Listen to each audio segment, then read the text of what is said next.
For God so loved the world that he gave his only begotten Son, that whosoever believeth in him should not perish, but have everlasting life.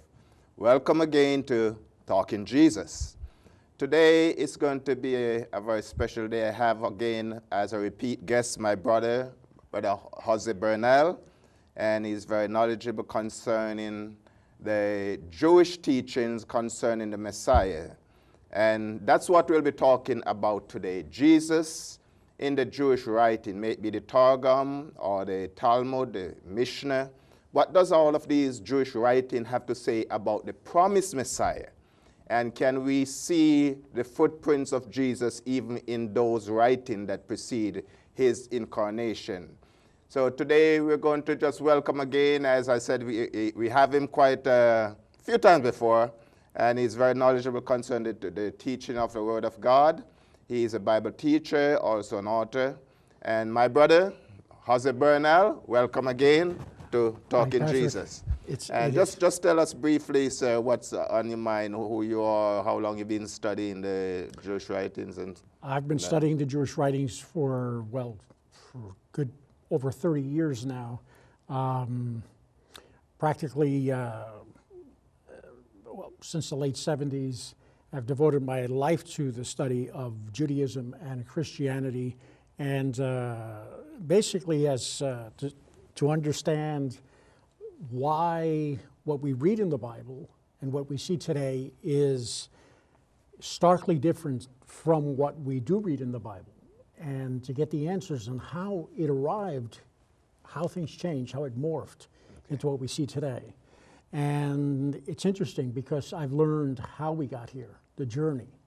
And in the process of learning of the journey, I also learned much of what caused the divisions and what is bringing all of this back together again. And the amazing thing is that God is bringing back both the Jew, Yehudim and Goyim, Jew and Gentile together, and he's doing it through Mashiach. He's doing through the Messiah, as the prophecies of the Hebrew Bible have prophesied that would happen in the last days, that would actually take place before the return of the Messiah, before the coming of the Messiah. Mm-hmm. So much of what you see in the world today is a fulfillment of what the Hebrew Bible said would happen. Just as evil is growing in the world, so also great things are happening in the world as well, prophetically. And much of what we see today is what was being taught 2,000 years ago. And it dovetails much of what's in what's known as the New Testament. It's in the Jewish writings of that era. And I brought along with me today what was being taught 2,000 years ago, so that the audience can see that Judaism taught 2,000 years ago and prior to 2,000 years ago much of what you see in the New Testament, which was normative Judaism. A lot of what is taught today in many of the different branches of Judaism is not what was being taught originally in biblical Judaism. Amen. It's a reaction to Christianity. It's a reaction to Roman Catholicism, to Protestantism, to evangelicalism, and it is not what the rabbis originally taught. Okay. You said before these things pertain to the coming of the Messiah, but when you speak in that term, you're speaking about the second coming or the first coming. Much of these writings pertain to the first coming of the Messiah, some of it to the second coming of the Messiah. In particular today, though, what I've like to focus on is the first coming of the Messiah, because a lot of what we read in the New Testament pertaining to the first coming of the Messiah was being taught in Judaism, in the Targums, and in the rabbinical writings of the era, what's known as post-exilic. This is after the Babylonian exile up until the first century, which is known as the Second Temple era, all the way to about the 4th, 5th century. And we have the writings of that period, which were written predominantly in Aramaic. A lot of them were what's known as the Targums. We have the Midrashim. We have all of these writings, and they reflect very much and dovetail what we see in the New Testament. Now, the rabbis today in Judaism, in rabbinical Judaism today, like to say that what you read in the New Testament is not, it is supposedly aberration, much of it, to what was taught in Judaism. It is not. It's not an aberration. The aberration is what's being taught today in much of Judaism. What was taught, what you read in the New Testament was taught in Judaism back then, was believed in, and what was considered normative Judaism back then. A lot of that was changed as a reaction to the claims of Christianity, that the Messiah had come. The Messiah had fulfilled all of these prophecies, and so they had to have a counter-teaching, so to speak. It's important. That's interesting. So from what you're saying, if it's a reaction to Christianity and what Christianity teaches about the Messiah, Exactly. then that means that what we have in the New Testament must precede the Targum and the Talmud. When was those writing? When they came into being? When was it codified? In other words, it's believed that, for example, the Aramaic paraphrases of the Hebrew Bible and the teachings of the Aramaic paraphrases of the Hebrew Bible began with Ezra. And it's not known exactly who started codifying these, but it's believed that it was traced back to Ezra, and according to the Jewish Encyclopedia. Now, according to this here, it says that the Targum Yerushalayim, written by Hai Gaon, it says already cited with reference to the Targum, answers the question concerning the Targum of the land of Israel, Palestine. They claim it erroneously. The following words: "We do not know who composed it, nor do we know this Targum, of which we have heard only a few passages. If there is a tradition among them that has been made the public discourse since the days of the ancient sages, it must be held in the same esteem as our Targum. And now he's making a reference because they were writing from Babylonia. Okay. You had two schools. You had one in Babylon, and you had one back in Jerusalem. Right. And the both wrote, for example, you have the what's known as the Palestinian Talmud, and you have the Babylonian Talmud. Yeah. And it's the same way.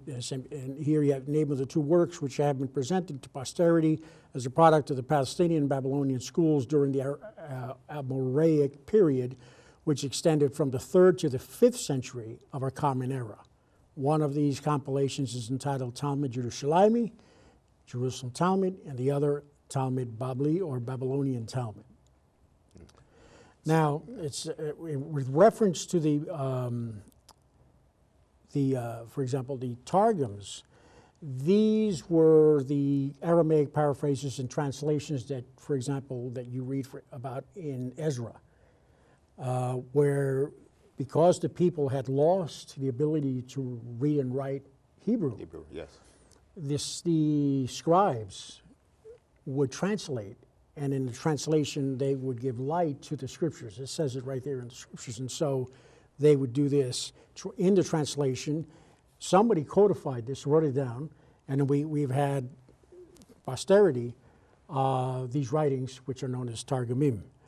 And we have to this day. And it's incredible because it sheds light particularly to the Messianic passages and what they believed and applied to the Messiah, beginning with that era. So we know we have a bird's eye or an inside view as to what Judaism taught long before there was a Christianity. And let me say, it did teach precisely what the New Testament, what you read in the Gospels, that the people expected with reference to the person of who the Messiah would be, where he would be born and how, and we can go into that, the specifics. So the Talmud, what is the difference between the Targum and the Talmud? Well, the Targum is the Aramaic paraphrase of the Hebrew Bible, Scripture. of the Hebrew Scriptures. The Talmud is, you have the Mishnah and the Gemara. The Mishnah is itself is the commentary of the Torah, of the law, of the Pentateuch, and the Gemara is commentary of the commentary. And so, and it's just, it's encyclopedic, it's huge. It is like this, very big. So these are just commentaries of what of is. commentaries. Okay. And I must say that, and this is rabbinicism, this is rabbinical Judaism. The first believers, the first Jewish followers of Yeshua the Messiah, took issue with the rabbis, took issue with rabbinical Judaism. Yeshua, Jesus the Messiah, took issue with the Pharisees, with the developments that would later become rabbinical Judaism, because he criticized them for adding to the commandments of God, the written commandments of God, commandments of men that were never to have been given the authority that the written commandments of the Word of God. And they were given that kind of authority to this day. They were known today. They're known as halakha.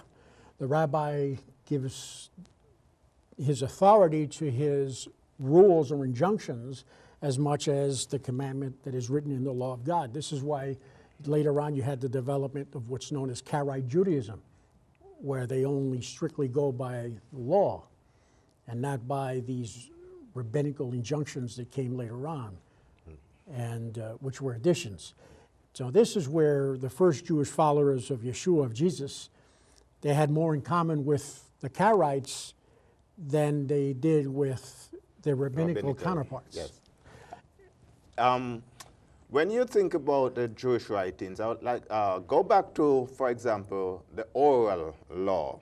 Mm-hmm. Now, Moses went up to Mount Sinai. This is recorded. This is written, what's written. And we are told that God gave him 10 commandments. And Moses, every time God said to Moses, give a command, whether it's to Moses, he always said, write it down. Yes. And I believe that's very important, because if you don't have something written down, if you go just by oral law, then if it, over a period of time, it's going to get changed. It's just like I said something to you, you said it to someone else, it gets changed over a period of time. But if it's written down, there it is. You can read it and you can pass it down from generation to generation. Yeah.